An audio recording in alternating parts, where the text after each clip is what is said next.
அனைவருக்கும் வணக்கம். சேயன் கல்வி நிலையம் உங்களை அன்புடன் வரவேற்கிறது. இன்னைக்கு இந்த வீடியோ நம்ம என்ன பார்க்க போறோம் அப்படின்னா, சேயோன் நடப்பு 365 நடப்பு நிகழ்வுகள். சேயோன் நடப்பு 365 கரண்ட் அஃபேர்ஸ் அப்படிங்கிற கரண்ட் அஃபேர்ஸ் சீரியஸை நம்ம டெய்லியும் உங்களுக்கு கரண்ட் அஃபேர்ஸ் அப்படிங்கிறத கொடுத்துட்டு இருக்கோம். டெய்லி நடப்பு நிகழ்வுகளை கொடுத்துட்டு இருக்கோம். அது எல்லாத்தையும் தொகுத்து இப்போ மார்ச் மாதம் முழுவதும் அப்படின்னு சொல்லி கரண்ட் அஃபேர்ஸ் பிடிஎஃப் நம்ம உங்களுக்கு ஃப்ரீயாக ப்ரொவைட் பண்ண போகிறோம். ஸோ அதை பற்றி வீடியோவில் தான் இந்த வீடியோவில் பார்க்க போகிறோம். ஸோ அப்போ நம்ம செய்ய நடப்பு 365 லான்ச் பண்ணலையே உங்களுக்கு சொல்லியிருந்தோம். செய்ய நடப்பு 365 பொறுத்த வரைக்கும் இந்த கரண்ட் அஃபேர்ஸ் சீரிஸ் உங்களுக்கு எப்படி போகும்னா, டெய்லியும் கரண்ட் அஃபேர்ஸ் வீடியோ வரும். அதில் சில கொஸ்டின்ஸ் இருக்கும், ட்ரை பண்ணி பாருங்க அப்படின்னு சொல்லியிருந்தோம். அது போக டெய்லியும் நீங்கள் நோட் பண்ணிகிட்டே வாங்க. ஒரு மாதம் முடிஞ்சதுக்கப்புறம் மொத்தமாக தொகுத்து அதை கரண்ட் அஃபேர்ஸ் ஃப்ரீ பிடிஎஃப் உங்களுக்கு கொடுக்குறோம்னு சொல்லியிருந்தோம். அந்த கமிட்மெண்ட்டை நம்ம அட்ரஸ் பண்ணுற விதமாக உங்களுக்கு ஃப்ரீ பிடிஎஃப் எடிட் பண்ணிட்டோம். அந்த பிடிஎஃப் அப்படிங்கிறது டிஸ்கிரிப்ஷனில் பிடிஎஃப் லிங்க் இருக்குது, டவுன்லோட் பண்ணி எடுத்துக்கோங்க.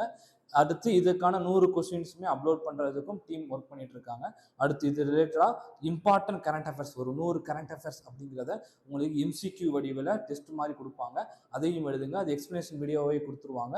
ஸோ அதையும் பாருங்கள். அப்படி பார்க்கல மாதம் கரண்ட் அஃபேர்ஸையும் நீங்கள் பேரலாக முடிச்சுட்டு வரலாம். ஸோ இப்போ பார்த்தீங்கன்னா உங்களுக்கு இந்த இம்பார்ட்டன்ட் கரண்ட் அஃபேர்ஸ் மார்ச் மாதத்தில் இம்பார்ட்டன்ட் கரண்ட் அஃபேர்ஸ் என்ன அப்படிங்கிறது கொடுத்துருக்கோம்.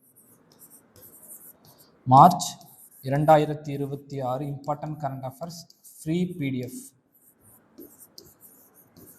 டவுன்லோட் பண்ணிக்கோங்க. டவுன்லோட் பண்ணிவிட்டு பிரிண்ட் போட்டாலும் சரி, இல்லை நீங்களாக அந்த இதை பார்த்து நோட்ஸ் எடுத்து படித்தாலும் சரி.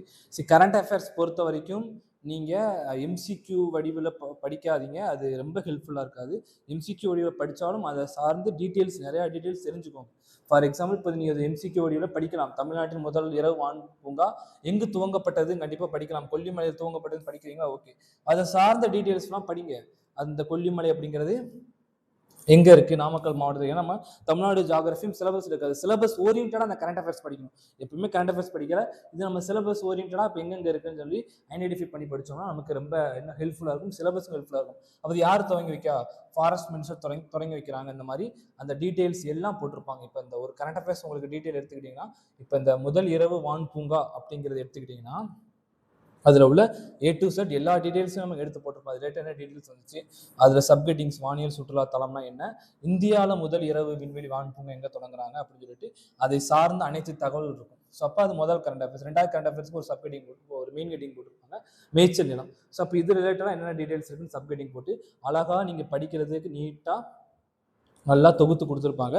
மெயின் ஹெட்டிங்கில் என்ன கரண்ட் அஃபேர்ஸ், அதுக்குள்ள சப்ஹெட்டிங்ஸ், அது ரிலேட்டடாக இன்னும் இம்பாக்ட் அண்ட் ஃபேக்ட்ஸ் இருக்குது, எல்லாருமே கொடுத்துருப்பாங்க. இந்த பிடிஎஃப் உங்களுக்கு ரொம்ப யூஸ்ஃபுல்லாக இருக்கும். டவுன்லோட் பண்ணிக்கோங்க. நன்றி.